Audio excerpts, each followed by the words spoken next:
I think another sort of sign of that resilience is that ability to financially plan in a proactive way rather than a reactive way. So you can kind of see where you're going financially, and that you're able to make really confident decisions based on the data that you've got. Really important one is that the team feels secure and really focused on the operational side, because when there are financial difficulties, it sends a ripple of unease through everybody, because no one's sure whether the job's safe, and then you get people leaving, and what you've got to do, you've got to keep your great teams together. That's so important.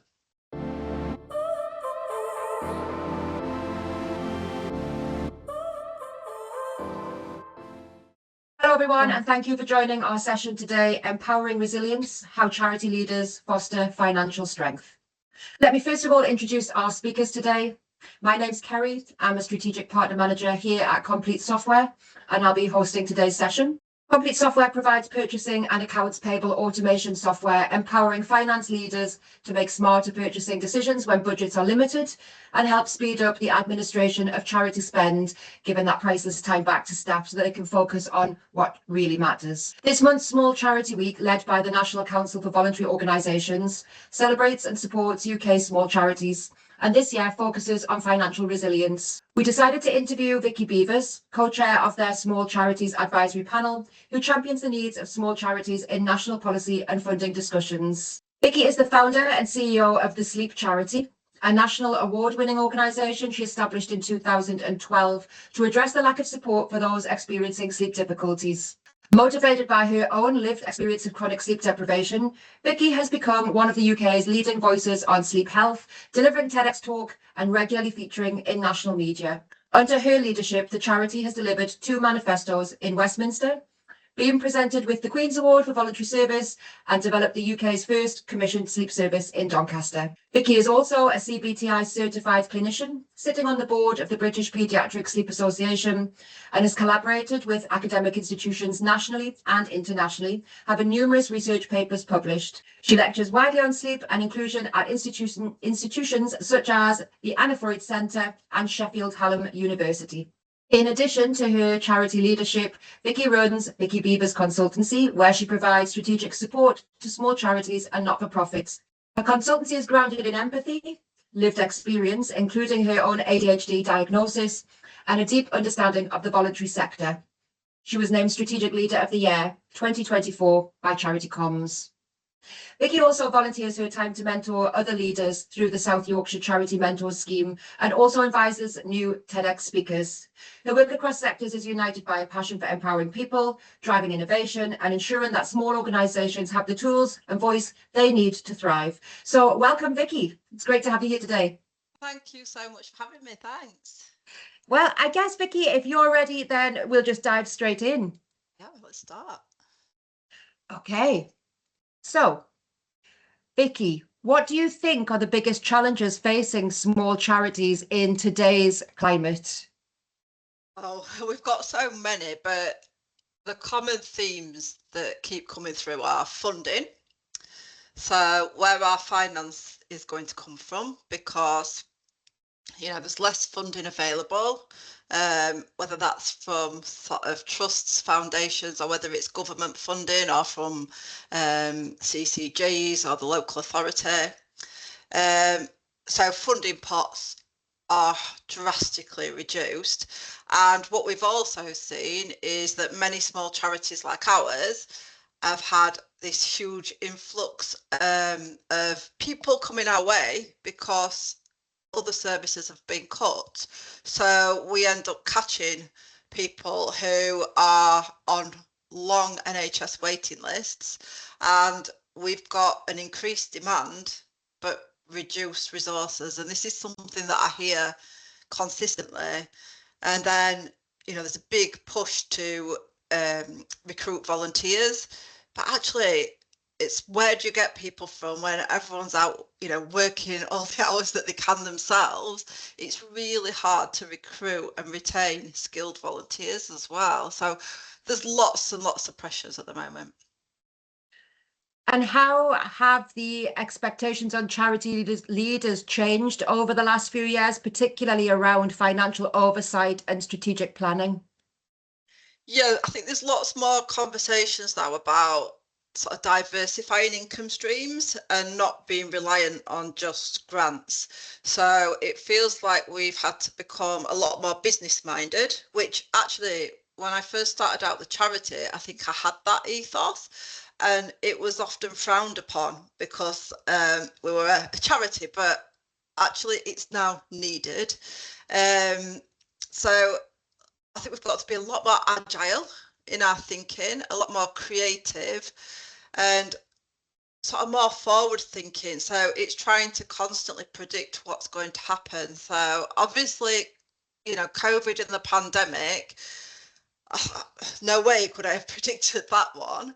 But then it's trying to predict what's going to be the sort of aftermath of that. What can we do to plug the gaps? And then thinking about like the cost of living crisis. We knew the general election was coming up, all those things, and sort of trying to plan for them, which is incredibly difficult.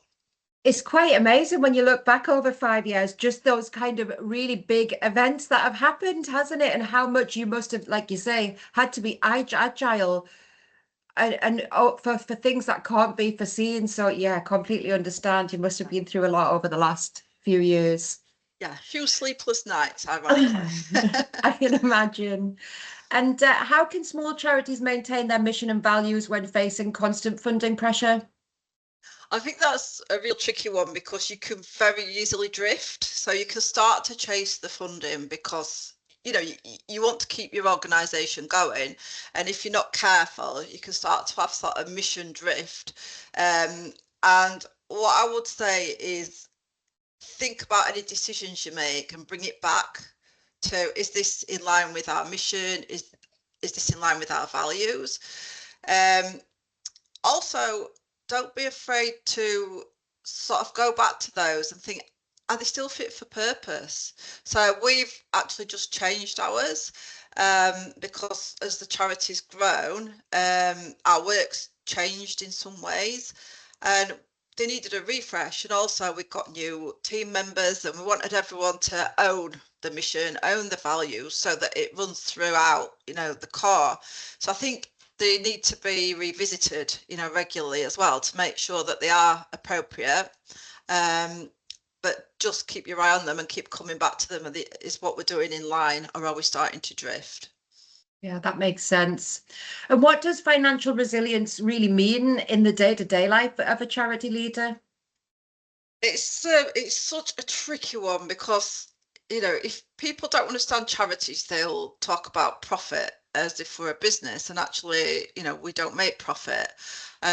We have to have reserves. That's good practice, but you have to sort of keep them between the 3, 6 and 6 month mark, which can be really tricky because when you're having a good time, you're wanting to sort of stack up your money, but you've got to make sure that you're using it, to move the organisation forward. So you're constantly juggling these sort of figures, and it's really important that you know your cash flow inside out. So I'm very fortunate that we've got a wonderful finance manager who, reports into me monthly, keeps me really up to date, and we've got that reserve policy in place, and we stick to it so that we know that we are sort of sustainable.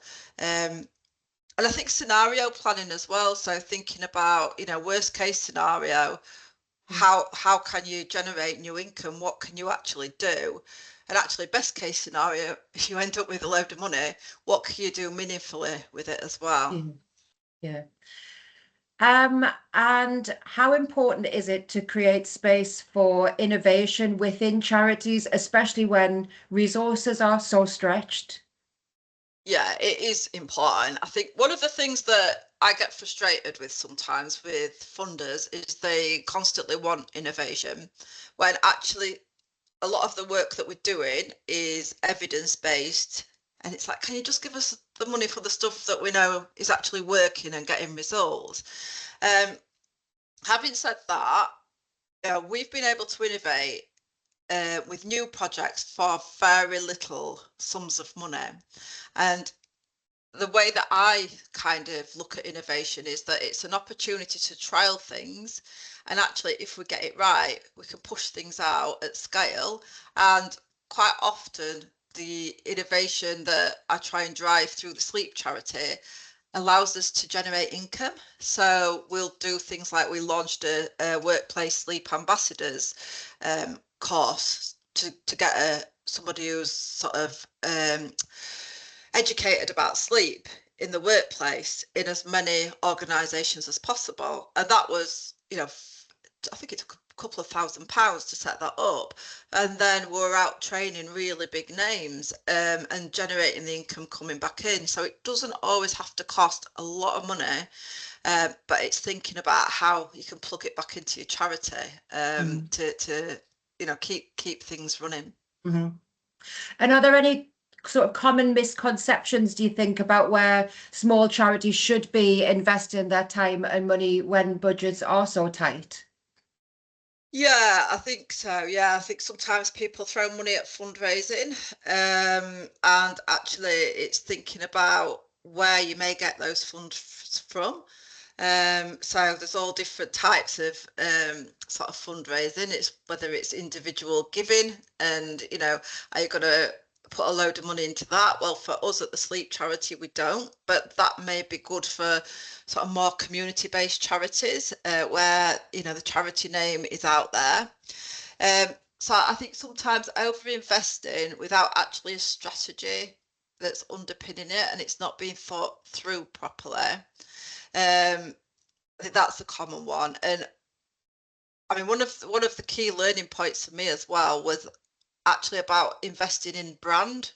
And that was something that I'd not particularly done. And we were fortunate that we had a volunteer who created our branding. And what I can now see is the real importance of investing in that. So, when you go to Sleep Charity's website and all our resources, they look really professional. They look really good.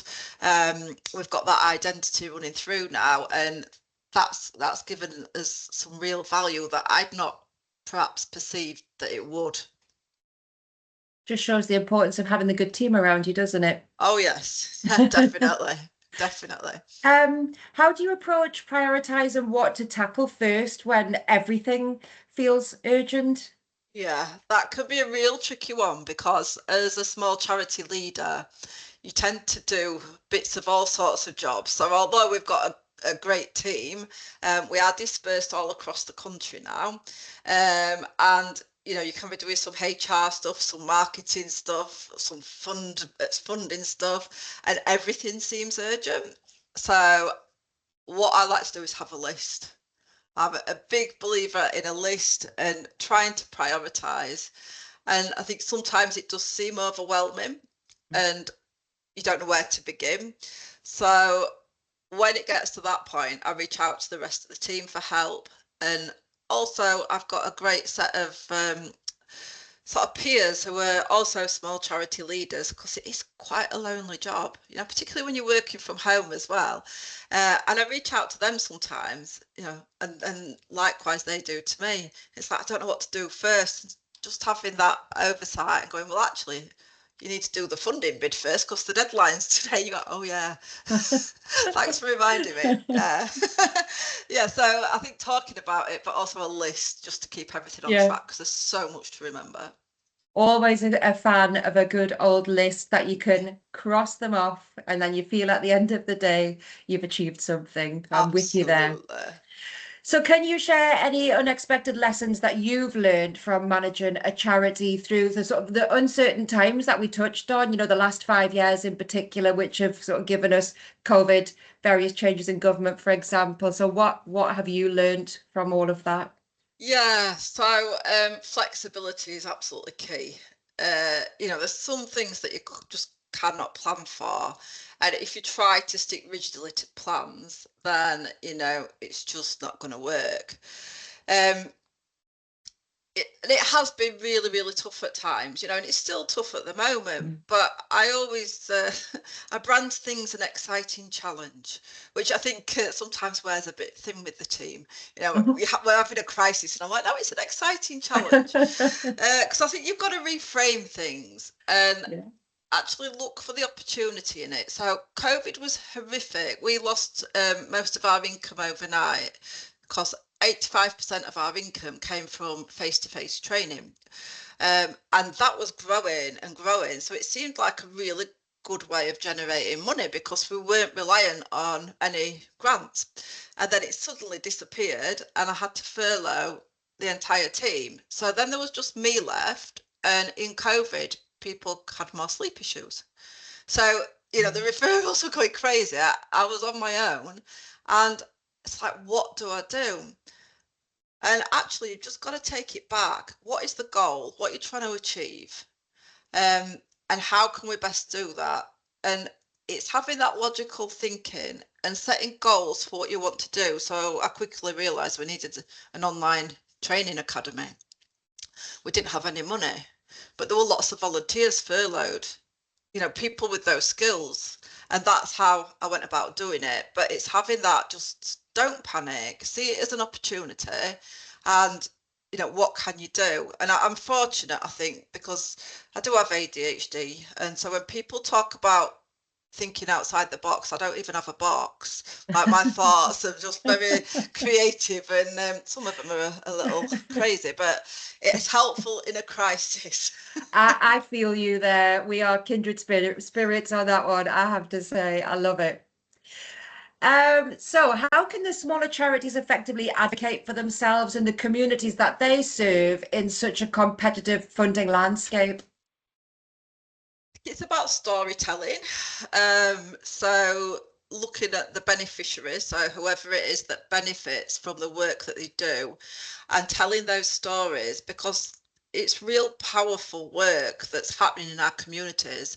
And often we don't understand what small charities are doing and how life-changing the work is that they carry out. So if they can bring it to life by sharing case studies, and they can be anonymous, you can change the detail, and that's incredibly effective. If we're looking at trying to influence funders, I mean, it's all about money. It's all about where can they save money. And I've just fortunately found a volunteer who's skilled at cost analysis, because the quotes I was getting were for like 10 grand to analyse case studies. But actually what we will end up with is being able to show that in one case study alone, we saved this amount of money to the healthcare system, and this amount of money to education, this amount of money to social care, and that makes commissioners sit up and start to see the value of the work that you're doing. I'd also say networking. I mean, I spend a lot of time networking and building relationships. So I'm fortunate, we've got a wonderful MP, Sally Jameson, who became Doncaster Central's MP in the summer, and she's incredibly supportive, and her office are really, really supportive of the work that the small charities do. So it's getting those relationships, and also with the media, it can seem scary at first. I used to be petrified doing interviews, but you get used to it, and it's getting your voice out there so that you become really well known. Yeah. And that leads nicely into this question, actually, because we've kind of touched on a bit of a thread of this in a few of the different questions and answers that you've given about the teams and the people around you. So what role does collaboration play in helping charities to stay resilient, whether that's with your funders, your partners, within teams, or other external people that you're working with? Yeah, it's so valuable. I mean, with other charities, sometimes organisations see other small organisations as the competition, but actually they're not. We're stronger together, so we can pool resources. We shouldn't be duplicating work, but if we come together, we're much stronger, and actually it could help with our costs as well. And in terms of like peer support, as I've already said, having those charity leaders around me and people in the field, it's brilliant for reducing any feelings of isolation, but also for developing ideas. And there's lots of ways that I can work with other small charities locally who have got nothing to do with sleep, but it might be that they're working with women who are going through menopause and they need sleep help, or it might be that they're working with people who are homeless and actually they need some sleep support. So lots of connections you can make. And funders are increasingly looking for that partnership as well. They're wanting to make sure that there's no duplication and to really celebrate organisations that are working together. And in terms of internally, we had our team away day on Wednesday, it's wonderful because it really helps to boost morale, and just spending time together in a formal setting for part of it. And then we always have a fun activity, something that we do together, just to collaborate, just to reduce the stress, just to have a good time, because we've got to enjoy our work as well. Yeah. And I'm so privileged to have the team that we've got at the Sleep Charity. They are just so dedicated. They're a brilliant team. Lovely. What kinds of tools or practices have you seen that would make a difference to time saving and financial control?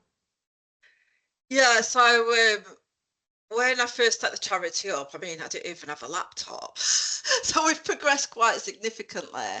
And, we have gone on to sort of cloud-based accountancy systems, CRM systems, and the CRM systems are really helpful in terms of measuring impact. So you've just got, data there as and when you need it.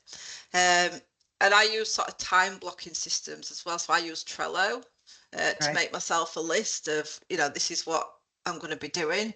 And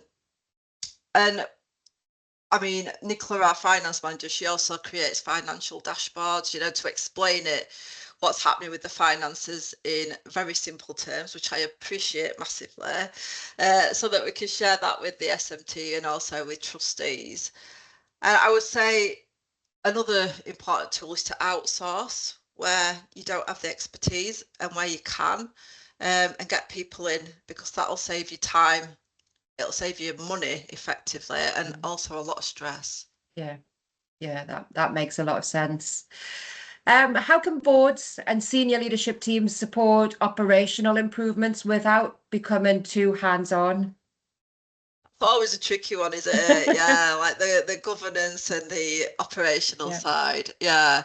I think it's about having really clear roles, and understanding the roles and understanding the boundaries, and making sure that the board understands that they're there to sort of focus on the strategy and to be critical friends. So, you want to be able to have a secure enough relationship to take ideas to the board and to have a really good discussion around them, and to appreciate that you're not always going to agree, but it's interesting to listen to the perspectives, and that's why we pull together really diverse boards, so that they've got different ideas, different backgrounds.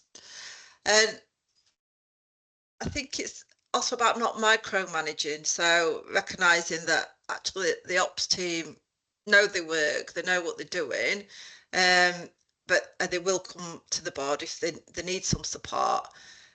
What we want to encourage is a sense of curiosity from the board about the work, but not a sense of control, I think, is probably the best way of putting it. Yeah. And for you, what do you think would be some of the signs that a charity is becoming more financially resilient? And then how can leaders measure that progress? So I think it's about building those reserves, so that they're something that we look as a measurement, diversifying the income streams and trying to ensure as a measure that your income's not coming solely from one place, that it's sort of nicely shared out, if at all possible, across different streams.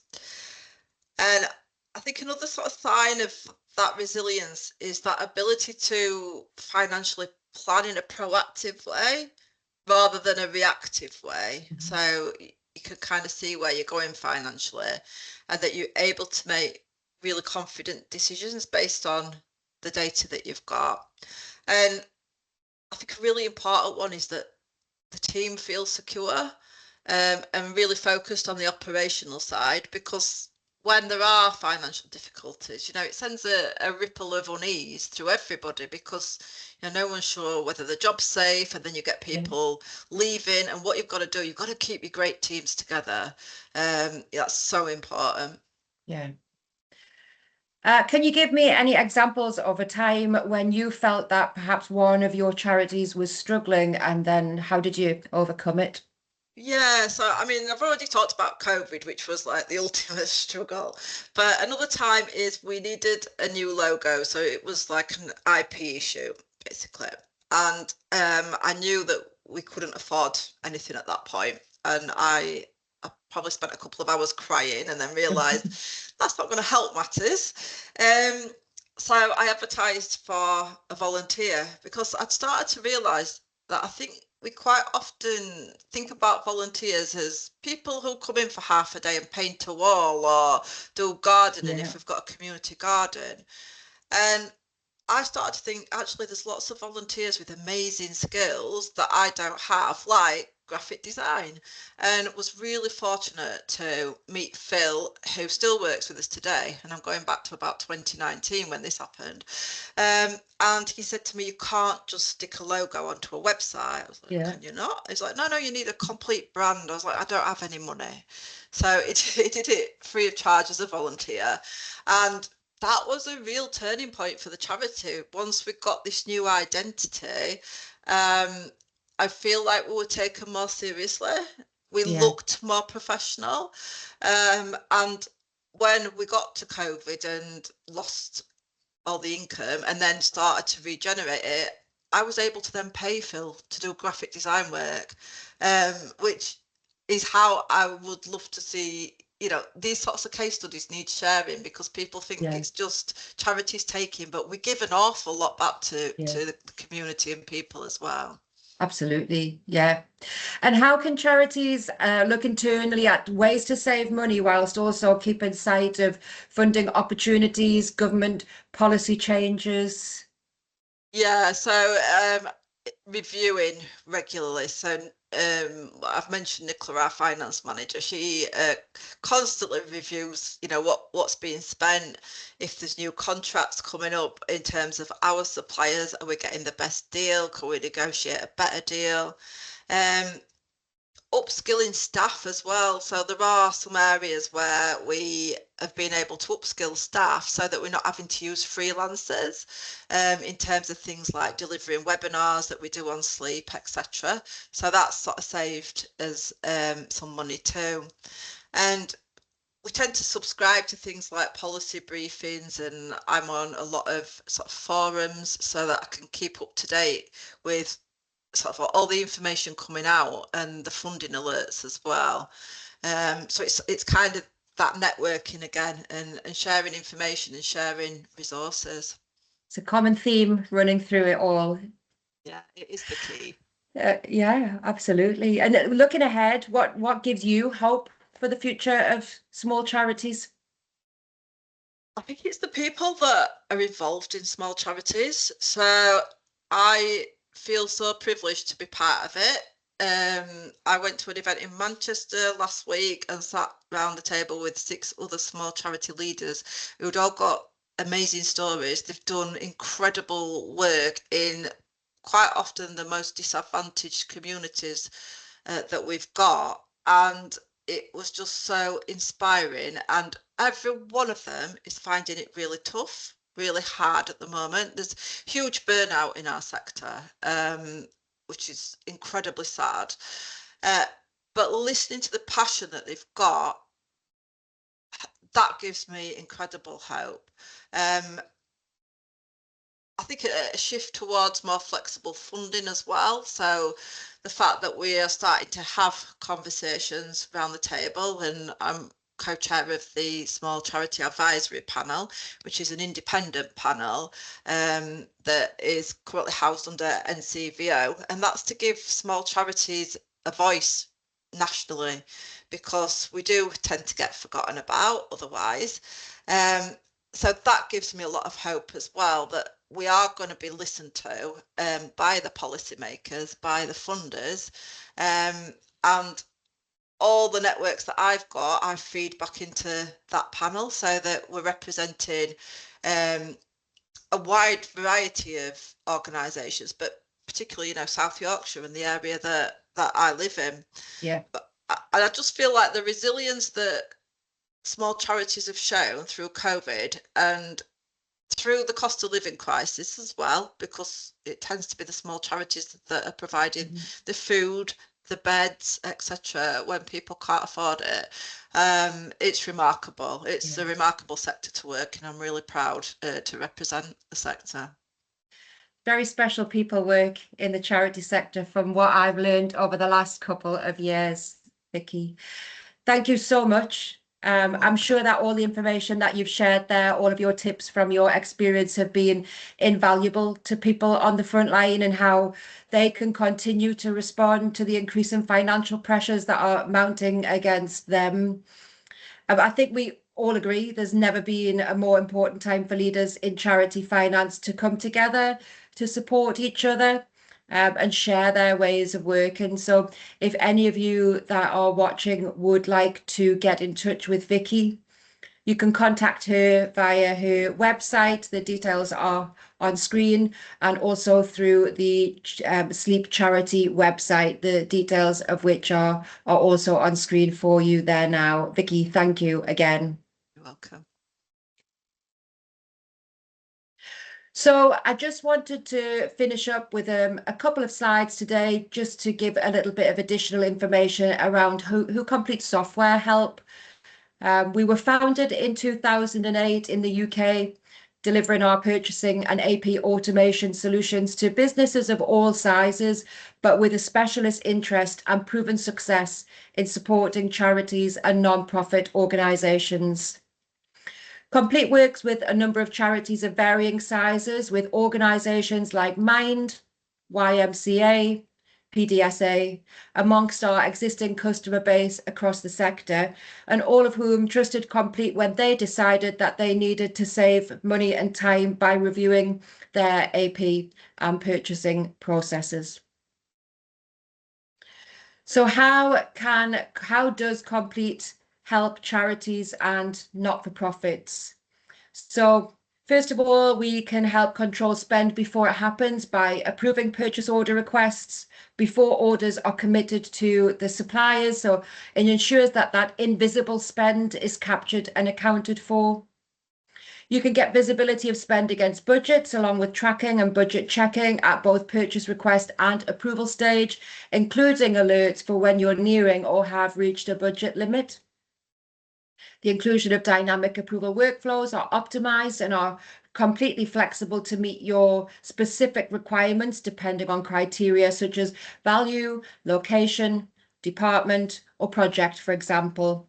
The workflows are customizable and can include multiple steps, multiple price thresholds, simultaneous approvals where multiple stakeholders are required, and can approve an invoice at the same time, which speeds up all of your current approval processes.